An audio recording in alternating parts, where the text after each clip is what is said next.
Alors, cette histoire d'accouchement.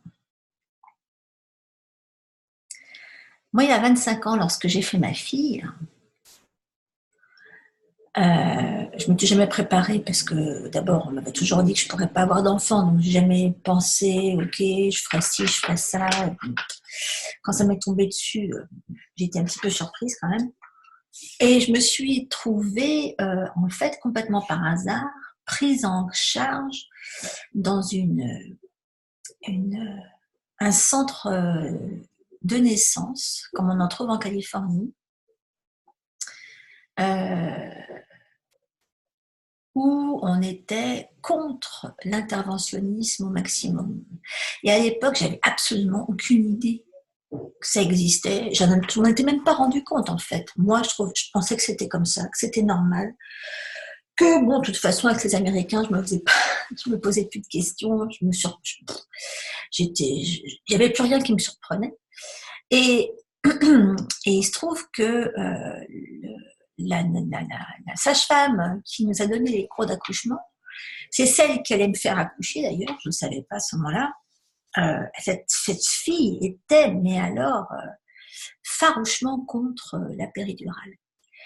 Et mon mari était ravi parce que lui, rien que l'idée qu'on me mette une aiguille comme ça dans le dos, waouh, ça le faisait frémir. Et donc, bref, la nana, elle nous a enseigné une technique qu'on enseigne couramment aux États-Unis, qui s'appelle la méthode Lamaze, et qui, en fait, permet à la parturiente d'éviter de se retrouver immobile, patiente, hein, sur un lit, surtout allongée. Donc c'est une méthode qui apprend au papa, au conjoint, enfin peu importe qui, la personne, il doit y avoir un coach avec la future mère. Et donc pendant les cours d'accouchement, on apprend à ce coach, à agir pendant l'accouchement, à connaître les différentes phases de progression du travail. Et donc, en fonction de chaque phase, il va y avoir des choses à faire différentes. Tout ça, ça va être pour éviter à la mère de se retrouver avec des produits toxiques dans l'organisme qui vont de toute façon avoir un impact sur le bébé, sur après, etc. Bref, le but, c'est d'accélérer l'accouchement au maximum. Et c'était rapide, effectivement, puisque moi, ma bébé, bon, elle n'était pas grosse, mais j'ai quand même fait en 4 heures. Pour un premier, c'est intense. Mais après avoir vécu ça, c'est clair que, bon, moi, j'ai accouché dans un environnement qu'on n'aurait jamais pris pour une salle d'accouchement. Alors, je ne sais pas comment ça se passe en France, je crois que ça doit se démocratiser, hein, mais moi, c'était quoi? C'est 26 ans.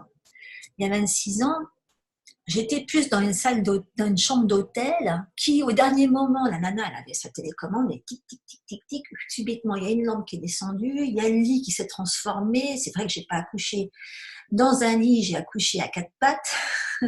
Il y a tout qui est arrivé pour qu'elle ait tout son matériel à portée de main, etc.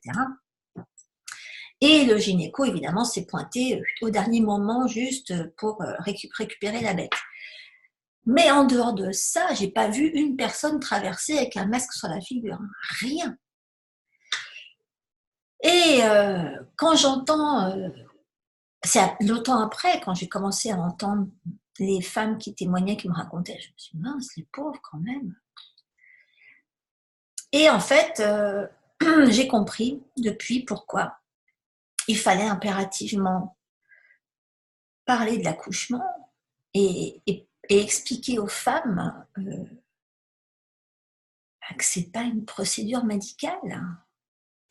Parce qu'aujourd'hui, on simplifie énormément les choses entre un gynéco, moi j'ai vu ça à Hong Kong, quoi, un obstétricien qui se débrouille pour savoir que tel jour à telle heure il va en accoucher une, tel jour à telle heure il va en accoucher une autre.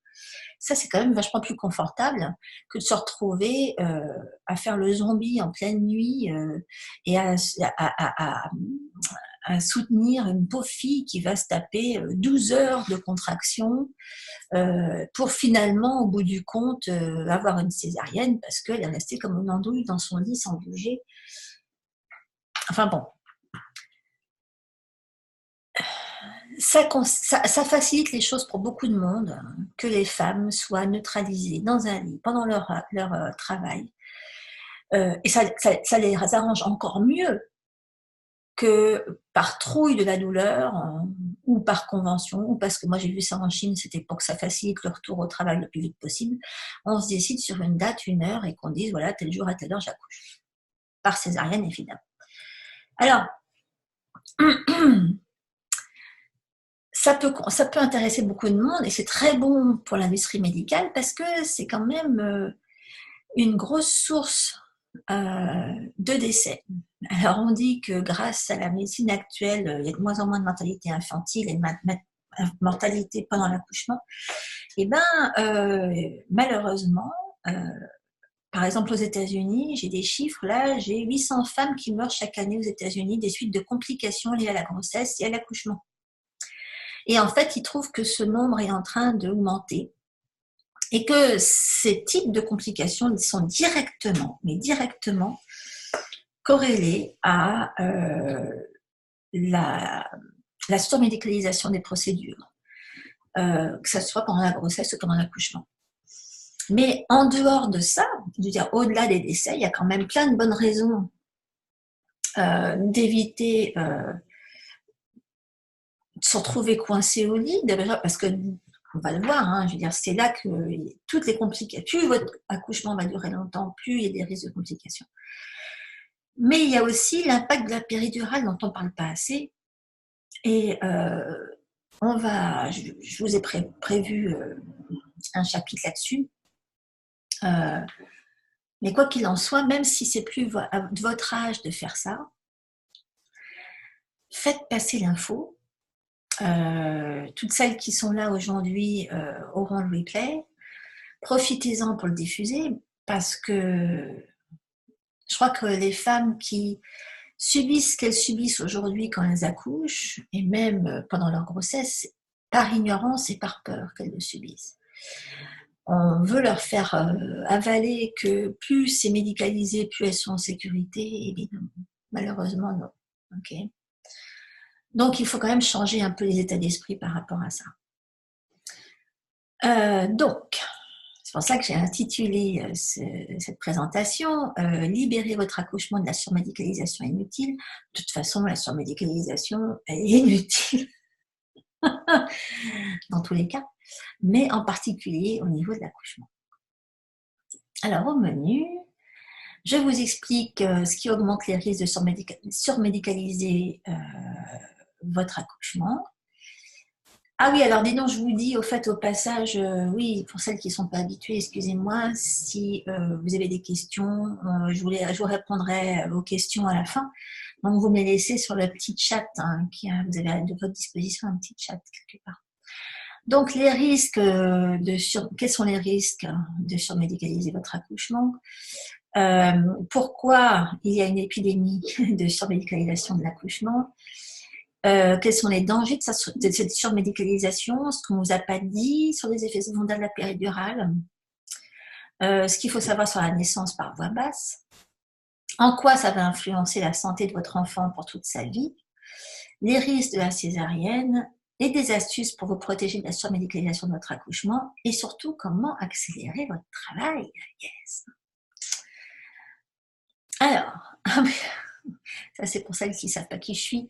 Vite fait, voilà. En dehors du fait que je suis aromathérapeute, auteure, conférencière, je suis mère de 2 bébés qui sont plus des bébés.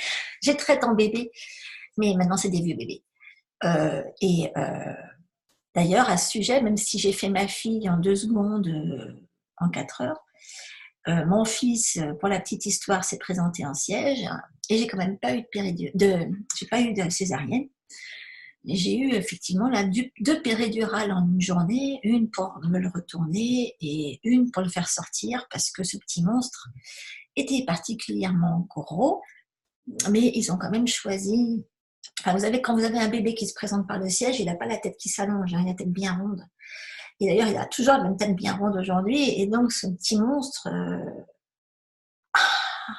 Enfin, j'ai compris pourquoi il y en avait qui avaient besoin de péridurale, donc il y a quand même des cas où on est bien content qu'elle existe.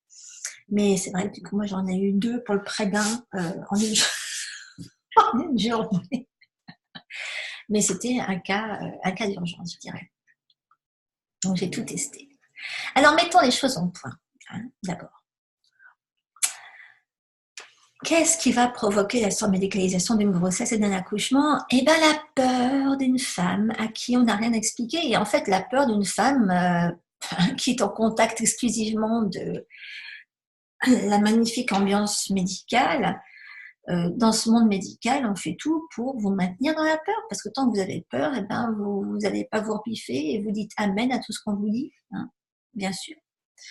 Donc, c'est pas difficile de surmédicaliser quand quelqu'un en face de vous a peur et qu'il va dire oui, oui, oui.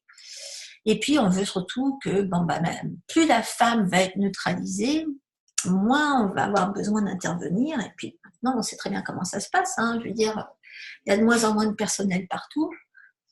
Bon, ce qu'il y a, c'est que pareil, hein, c'est de plus en plus dur d'avoir un anesthésiste sous la main. Mais du coup, il vaut mieux le programmer, l'anesthésiste. C'est toujours pareil. Mais c'est très difficile, du coup, d'avoir du personnel adéquat comme on le voudrait tout le temps. Hein. Encore une fois, la bonne solution à ça, c'est d'éviter la surmédicalisation.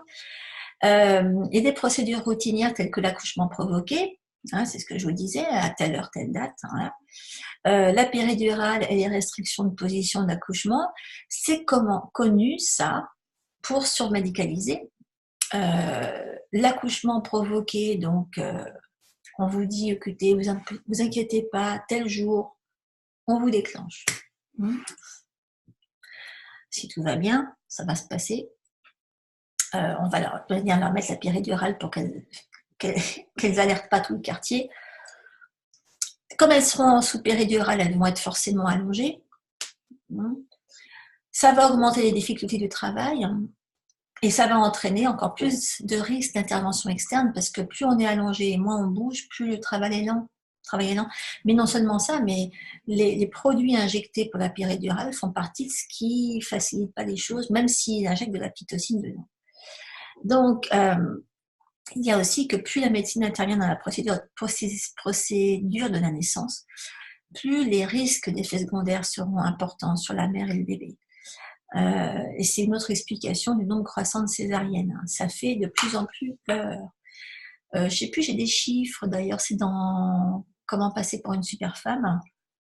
Je donne les chiffres de ce que devrait être le taux de césarienne et de ce qu'il est. La césarienne n'est censée être qu'une intervention d'urgence. Et ce n'est plus le cas. Et d'ailleurs, il y a comment on appelle ça, une bad list. Il y a une liste des endroits dans le monde où on en fait le plus. C'est la liste noire, des endroits qu'il faut éviter à tout prix quand on veut aller accoucher. D'ailleurs, c'est pareil il y a la liste des maternités, des hôpitaux où il y a un nombre trop élevé de césariennes. Rien que ça, c'est parlant, quoi. Il faut aller dans l'inverse. Hein.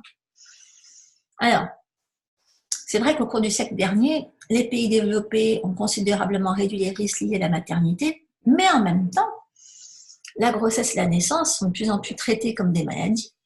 Et on a trouvé, c'est vrai que la femme, c'est vraiment la vache à lait de l'industrie pharmaceutique et de la médecine en général. Et quand on peut faire intervenir des procédures supplémentaires, des médicaments et de la chirurgie, on ne va pas se gêner. Hein. On ne fait plus l'accouchement à moindre risque maintenant. On aime bien faire l'accouchement high-tech avec des naissances bien coûteuses qui rapportent beaucoup plus d'argent à la fois à ceux qui les pratiquent et à l'environnement hospitalier. Ça expose à plus de dangers, à plus d'interventions invasives inutiles. Hein. Et la plupart du temps, il n'y a pas de vraie raison à ça, même en termes de nécessité ou d'efficacité. Hein. Alors, le soin anténatal, on n'en parle pas assez non plus. Il faut quand même préciser que le soin anténatal rassemble toutes les interventions que la femme enceinte reçoit via les services de soins organisés avant. Alors, pour vous expliquer, juste une petite différence. Moi, j'ai été enceinte à chaque fois aux États-Unis et on m'a jamais fait quoi que ce soit pour... c'est la toxo, j'ai pas eu la toxoplasmose. Et j'aurais été en France, j'aurais eu droit à une prise de sang tous les mois pour vérifier si je l'avais pas. Ici, vide sidéral. En France, il y a je ne sais plus combien d'échographies prévues pendant une grossesse. Moi, j'ai dû en avoir une au début, une juste à la fin, et c'était tout. Les check-ups, les touchés. Par exemple, à Hong Kong, on vous fait jamais d'examen interne pendant une grossesse. Jamais. Bon, en même temps, vous n'avez aucune idée de si vous êtes effacé, pas effacé, si vous avez commencé votre travail ou pas. Hein. Ça, personne ne va aller tâter à l'intérieur pour voir où vous en êtes. Il ne touche à rien. C'est fou d'un pays à l'autre à quel point... Mais le but, de toute façon, en général, c'est uniquement de prévenir les problèmes.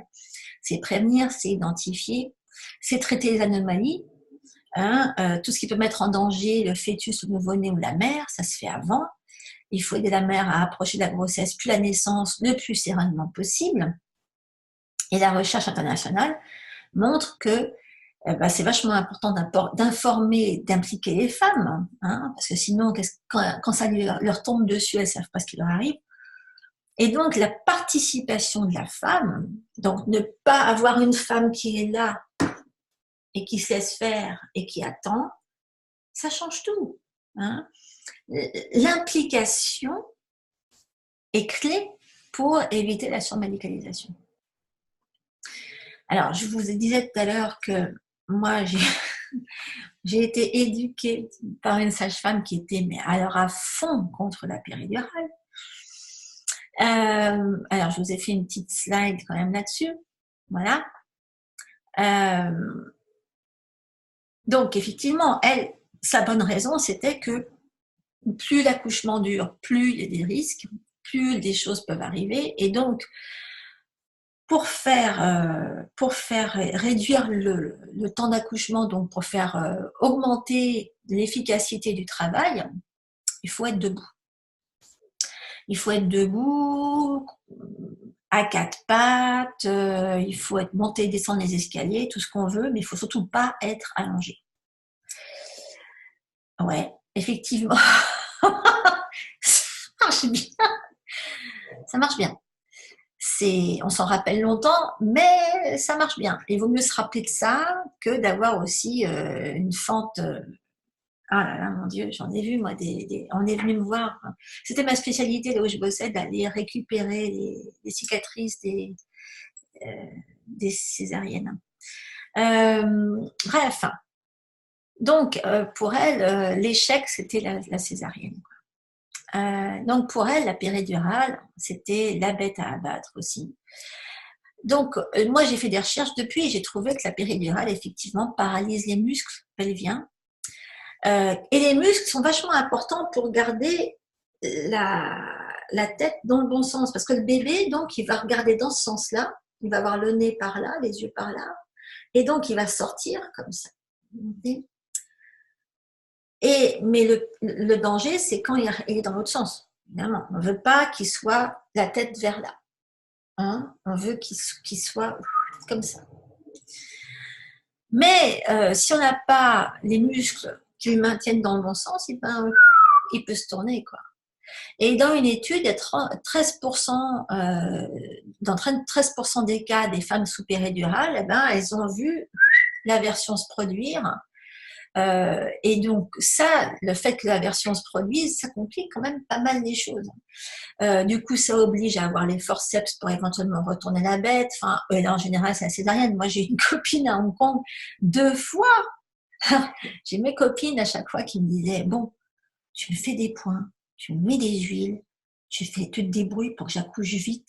Puis la plupart, toujours à 15 jours de leur accouchement, c'était bon, tu fais quelque chose, j'en ai marre là. Tu me provoques ça, s'il te plaît, qu'on en finisse. Et comme là-bas, ils font pas de toucher, ils testent pas, ils regardent pas, enfin, je sais pas ce qu'ils font, mais ils ont jamais dit à ma copine que le petit était dans l'autre sens, quoi. Et alors moi, je lui faisais des points, des machins, des trucs, la pauvre, elle avait des contractions et tout. Ça descendait pas. Je me dis, mais qu'est-ce que tu fous? Pourquoi ça descend pas? Et à chaque fois, c'était à la fin, quand elle était à l'hôpital, que finalement, il lui avouait que le bébé était en postérieur et que de toute façon, il ne pouvait pas descendre et qu'il fallait lui faire une césarienne. Donc, elle a eu une césarienne pour les deux. Mais c'est vrai que c'est quand même plus pratique de savoir que de toute façon, s'il n'est pas comme ça, c'est pas la peine d'essayer de provoquer l'accouchement. Bref. Donc, le bébé a 4 fois plus de chances d'être en postérieur, donc avec la face visible comme ça, dans les dernières étapes du travail. D'ailleurs, à ce sujet, moi, j'ai vécu ma péridurale pour mon fils autrement, parce que ça servait à faire retourner ce petit monstre qui, lui, était tranquillement en siège comme ça, avec ses pattes en l'air. Et donc, la péridurale a servi à le faire retourner pour qu'il mette la tête en bas. Donc, ça peut être utile, mais ouais, ils m'ont quand même fait la deuxième péridurale à la dernière minute. Ils ont tout fait pour que je le laisse dans le bon sens. Il aurait pu encore se retourner dans ce sens-là. Enfin, bon. Donc, pour les mères qui accouchent pour la première fois, si elles ont des péridurales, ça réduit quand même considérablement leur chance d'avoir un accouchement vaginal spontané qui arrive jusqu'au bout tranquille, sans aucun... Voilà. Elles vont plus avoir de chances d'être... Enfin, de risque de manipulation extérieure, voire d'aller jusqu'à la chirurgie. Ouais, c'est souvent ce qui attend les parturientes après une journée de travail. Moi, je me rappelle, j'ai entendu ça quand j'ai fait mon fils. J'ai été longtemps, puisqu'ils m'ont d'abord retourné. Et quand vous retournez un bébé, en général, ça vous provoque les contractions quelques heures après. Donc, il a fallu que je revienne pour ça. Et quand j'y suis allée pour qu'on me fasse la péridurale qui a servi à le retourner, il y avait déjà une nana qui était en plein travail. C'était dans le courant de l'après-midi. Début d'après-midi, j'y suis allée pour le retourner, c'est affreux. Et pendant ce temps-là, la pauvre, elle était déjà en train de se faire cirer la totale. Et moi, je suis revenue en pleine nuit parce que du coup, les contractions étaient déclenchées. Et elle était encore là en pleine nuit. Et le gamin, je l'ai fait dans la matinée. Bon, je crois que vers 9h du mat, il était sorti. Ouais, 9h du mat, il est sorti. Et là, j'ai appris qu'elle rentrait en salle d'opération pour se faire une césarienne. Alors, quand on vit des trucs comme ça, quand on se farcit tout ça pour finalement avoir une césarienne, c'est quand même très beaucoup les boules. Et ça, c'était pas dans le même endroit, c'était pas dans le même hôpital où j'avais été pour ma fille et où on vous branchait sur toutes ces histoires de lamas pour justement rester debout. Et non, celle-là, c'était pour mon fils, c'était pas du tout le même genre d'hôpital, puisque c'était, comme il était en siège, il était dans un endroit déjà beaucoup plus médicalisé, même si déjà d'office, pour eux, s'il était en siège, ça voulait pas dire nécessairement césarienne. Mais eux, c'était pas eux qui allaient lui dire bon bah tiens, on va te faire monter descendre les escaliers, tiens, on va te mettre à 4 pattes, tiens, tu vas te faire la brouette, la main. Non, non. La pauvre fille, elle était allongée pendant tout le temps, elle était sous péridurale, elle voulait entendre parler de rien, j'en avais parlé avec mon gynéco. Donc la pauvre fille, elle s'est tapée la péridurale dès le départ, mais elle s'est tapée, je sais plus de 12 heures de travail pour finalement se faire ouvrir. Bref, pas marrant. Peut-être que si au départ elle n'avait pas eu sa péridurale, elle aurait été sur un ballon, c'est souvent ce qu'on fait, on était sur un ballon, et ça aurait précipité les choses, et ça lui aurait évité des produits toxiques, donc péridurale, et puis la césarienne derrière, c'est pas nécessairement idéal. Bon, là, en l'occurrence, quand ça fait plus de 12 heures qu'on est dedans, c'est clair qu'on est bien content, ça devient une procédure d'urgence.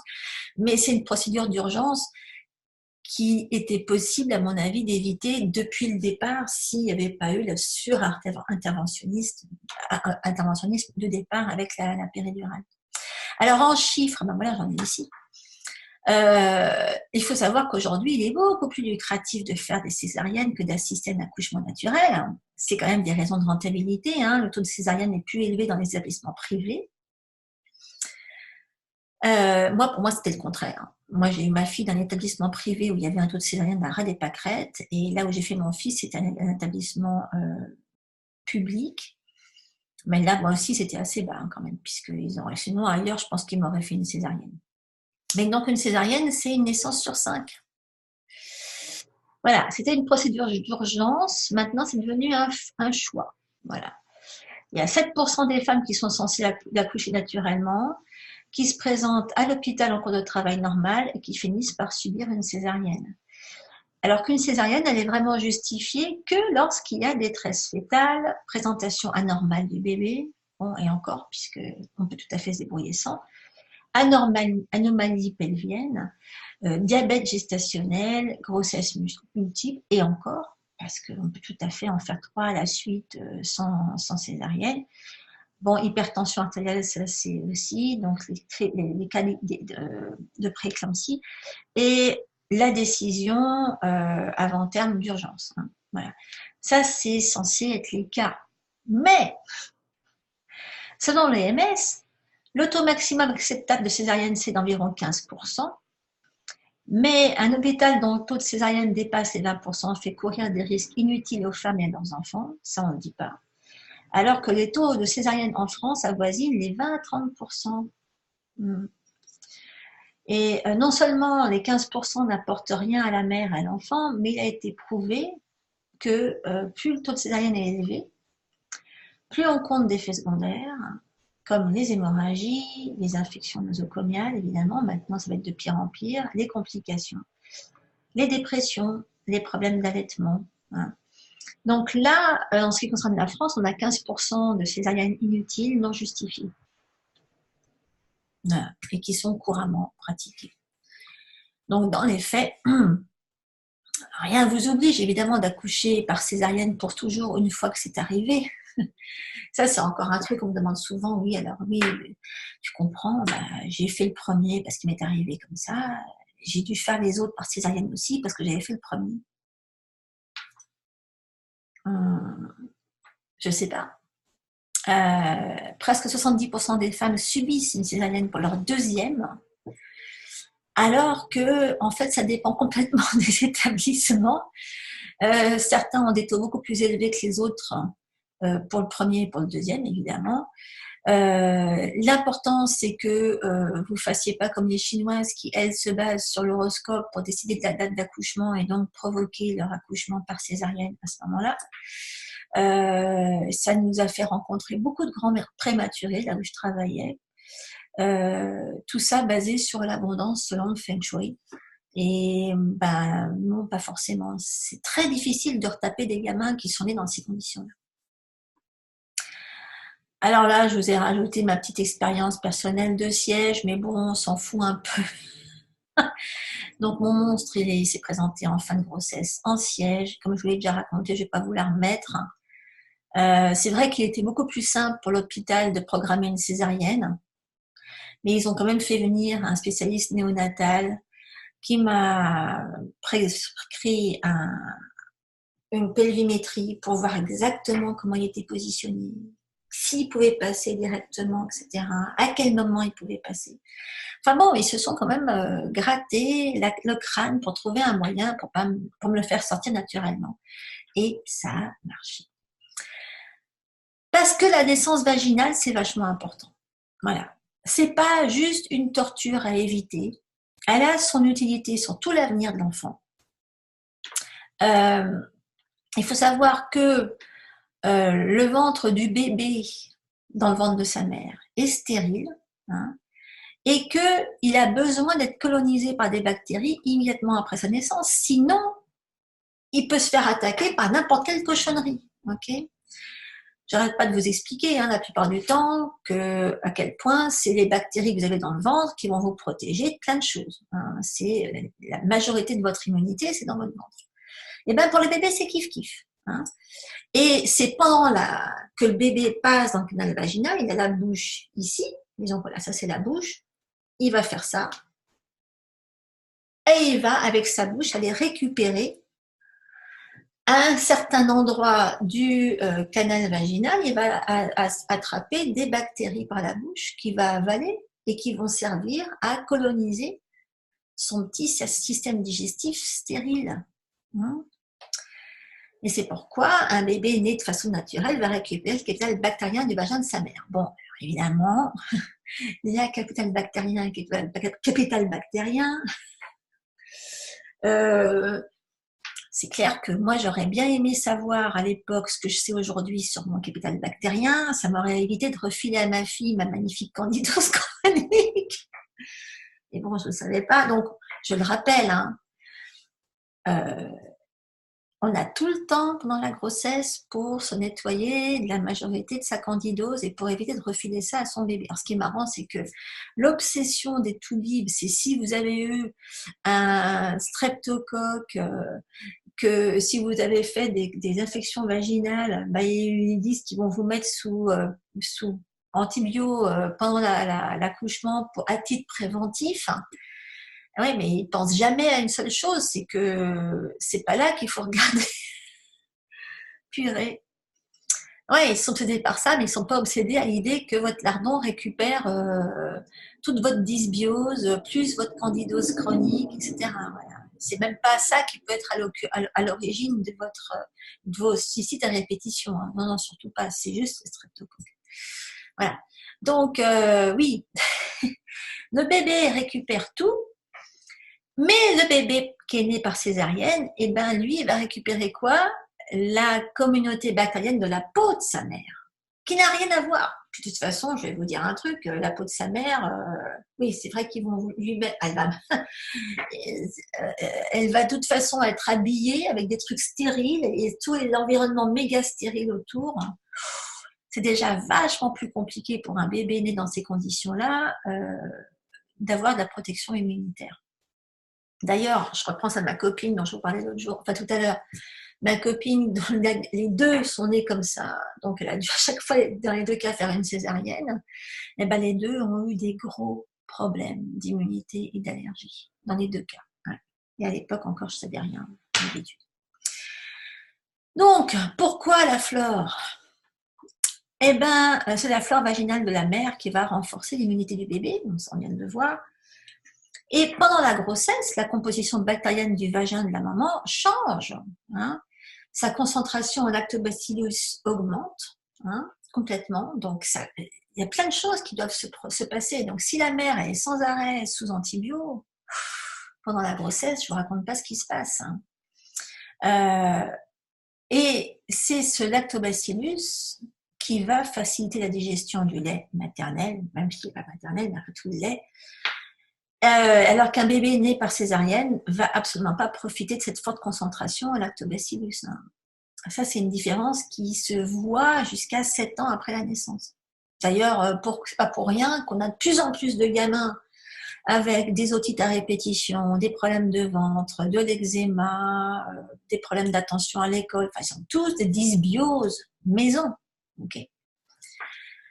Et c'est comme ça aussi ça explique le lien avec les épidémies. Donc, les scientifiques commencent enfin à tirer des conclusions et à faire le lien entre la richesse bactérienne de la flore des nourrissons, qui en général n'est pas une vraie richesse, c'est plutôt l'absence de richesse bactérienne, et l'augmentation d'épidémies de césariennes. Donc, ils font le rapprochement. Donc, ils voient le lien avec l'obésité, parce que ça aussi, c'est lié, l'asthme aussi, c'est lié à tout ça, les allergies, évidemment. Le diabète 1, les allergies alimentaires, les eczémas, maladies cœliaques. Ça, c'est des problèmes de santé qu'on rencontre de plus en plus tôt chez les enfants. C'est quand même les boules. Moi, je trouve ça vache parce que tout un système soi-disant performant veut simplifier l'existence et veut rentabiliser, que on ne fait pas plus d'efforts pour que les femmes accouchent de façon naturelle. De toute façon, ils n'ont pas intérêt, effectivement, parce que la surmédicalisation de l'accouchement, de la grossesse, de l'accouchement, de la naissance, donc, et après, ça fabrique du business pour l'industrie pharmaceutique. C'est vrai. Pourquoi est-ce qu'on se donnerait du mal pour avoir des enfants en pleine forme quand on peut avoir des futurs obèses, asthmatiques, allergiques, diabétiques, etc. C'est vrai, franchement. Et donc ça touche principalement les gamins qui sont nés par césarienne. Et cette épidémie est manifestement une épidémie de mauvaise qualité de la flore, donc d'une défaillance immunitaire, et des milliers de femmes qui accouchent par césarienne ne le savent pas. Alors encore une fois, il y a beaucoup de césariennes qui peuvent être évitées et dans le cas où elles ne peuvent pas l'être, il y a toujours un moyen de réensemencer la flore du bébé. Bon, j'espère que vous avez fini de manger, que vous n'avez pas encore mangé peut-être. Donc, tout ce qu'il faut faire au moment, c'est de l'acrobatie, hein, mais théoriquement, pendant la césarienne, il faut réussir, ou alors il faut demander à quelqu'un qu'on aille prélever un peu de fluide vaginal euh, pendant la césarienne pour en faire entrer dans la bouche du bébé. Alors ça, c'est quelque chose que de plus en plus de médecins proposent. Ici, maintenant en France, j'en sais rien. Mais il faut en avoir discuté avec la mère. Et il faut encore y penser. Enfin, je pense pas que la pauvre mère qui est dans le jus, là, avec l'écran, machin, etc., puisse dire, attendez une seconde, là, je vais aller me... Non, il faut leur dire, les mecs, j'aimerais bien que pendant, quelqu'un aille gratouiller et mettre ça dans la bouche de mon bébé, éventuellement. C'est le truc à faire. Alors, il y a les autres risques, évidemment, liés à la césarienne. Il faut quand même beaucoup d'efforts pour tirer le bébé hors du ventre de la maman. Et c'est vrai que moi, où je travaillais à Hong Kong, je travaillais avec une fille qui était ostéo et qui est surtout avec des bébés. Le nombre de bébés à qui il fallait faire de la sacro-crâniale parce qu'il fallait lui remettre à chaque fois tout le bins, la tête, le cou, c'est la catastrophe. Hein. La recherche sur le trauma de la naissance montre que cette force qu'il faut pour tirer le bébé de là, c'est une des plus importantes causes de blessure du cerveau et de mort du bébé. C'est vrai que la césarienne reste une cause importante de mortalité de la mère et du bébé et aussi une source de complications pour les accouchements futurs. C'est clair que encore une fois, quand la césarienne est une procédure d'urgence, ça prend tout son sens. Hein. Quand c'est une procédure de convenience, on appelle ça, pour faciliter la vie de tout le monde, ça n'a plus aucune raison d'être. Donc, il y a des astuces pour limiter les interventions. Bon, déjà, c'est à vous de savoir tout ça et déjà de prévenir en fait les mecs, non, moi, la césarienne, on va éviter au maximum. C'est à vous de vous renseigner avant parce que les procédures pour, par exemple, on est tout à fait capable aujourd'hui de faire accoucher des bébés par le siège. Tout à fait. Donc, je sais que là où j'ai fait mon fils, ils savaient tous le faire. Mais ils ont quand même été demandés à un spécialiste néonatal qui a fait des radios, des machins, des trucs et qui a dit, bon, il peut se retourner, donc s'il peut se retourner, on va le faire. Renseignez-vous, plus les gens vont savoir quoi c'est demandé, plus ils vont être obligés de se dire, bon d'accord, on va faire la formation pour. Ils ont plus besoin de s'emmerder à apprendre à faire la procédure s'ils savent que de toute façon, c'est accepté très facilement d'avoir une césarienne en cas de présentation par le siège. C'est vrai. Pourquoi est-ce qu'ils iraient prendre le risque d'apprendre une procédure délicate, c'est vrai, et beaucoup moins lucrative qu'une intervention chirurgicale. Mais si c'est demandé, ça risque de changer peut-être. Donc ça dépend de votre niveau de connaissance dans le domaine. Donc là, je vais vous transmettre quelques petites astuces issues de mon expérience personnelle. Donc déjà, il faut vous faire aider pour limiter les risques. Une personne, que ce soit le père, la mère, enfin non, la grand-mère, enfin, on s'en fout. Quelqu'un qui soit chiche, quelqu'un qui va pas tomber dans les pommes pendant, et quelqu'un qui va être capable d'anticiper vos besoins déjà pendant l'accouchement, donc de vous faire boire régulièrement, de vous faire marcher, de vous faire monter, descendre les escaliers, de vous mettre sur un ballon, ça. Vous mettre dans une piscine, vous masser le dos avec des huiles. C'est important d'utiliser des huiles essentielles pendant l'accouchement, avec la balle de tennis, dans le dos, etc. Il y a plein de choses à faire, ok? Il y a de la petite brumisation sur le visage, se faire mordre le bras. Je me rappelle, à un moment, je voulais savoir où j'en étais et la nana, elle est venue, c'était pas la sage-femme, c'est deux autres nanas qui étaient venues, je sais plus pourquoi. Enfin bref, il y en a une qui mâchait son chewing-gum à côté de mon oreille. Qu'est-ce que c'est pris dans la figure? Je sais plus si je me demande si je l'ai pas. J'ai dû la pousser violemment comme ça. Non. Il y a des trucs qui me gonflent, moi, c'est le mâchouillement dans mon oreille. Enfin bon. Ouais, faut accepter, accepter de se faire envoyer balader. Voilà, il vous faut quelqu'un qui soit là pour vous aider à vous relaxer, hein, pas à vous stresser, évidemment. Donc, il faut avoir quelqu'un qui a tout un ensemble de petits mélanges d'huile essentielle en fonction de votre progression dans le travail et qui sache quoi faire avec. Hein, quelqu'un qui va vous encourager, quelqu'un qui va vous aider à trouver des positions qui va vous aider. Donc, il faut les étudier en avance, ces positions. Hein, et donc, il faut essayer de tenir jusqu'à 7-8 cm de dilatation, au moins, avant de vous faire rentrer une aiguille dans le dos, hein, si vraiment vous n'en pouvez plus, ras-le-bol, machin. Hein.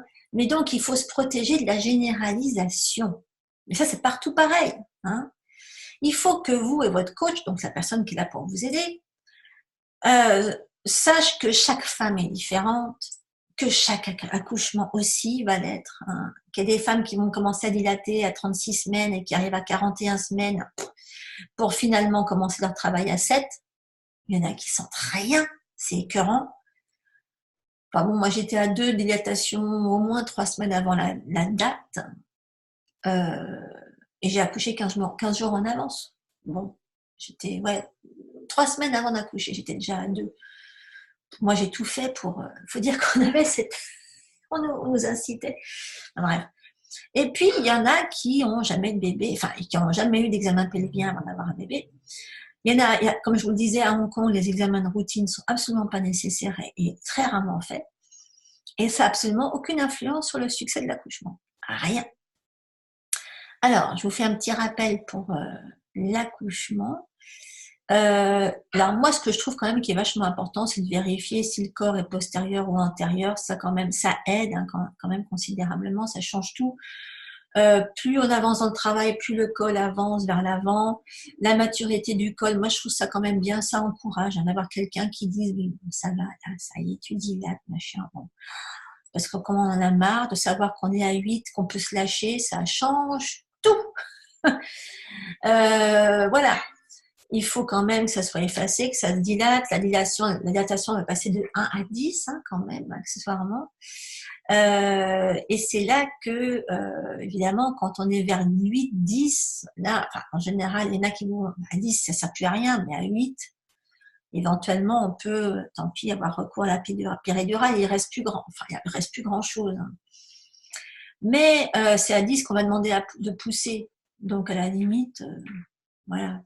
Si là vous êtes coincé, allongé et que vous poussez, et encore je vous dis, moi j'étais sur les genoux quand j'ai accouché. Donc j'aurais pu le faire si j'étais sous péridurale. Donc, travail suite, la tête du bébé donc se tourne, s'allonge, et il y a la rotation interne qui, hop, là, après il sort. Si la tête du bébé est dans le mauvais sens, comme je vous le disais tout à l'heure, c'est en haut, eh ben, ça complique les choses quand même. Il faut qu'elle soit bien engagée et qu'elle s'adapte à la forme du pelvis et du vagin pour sortir. C'est là qu'il va facilement descendre ou pas.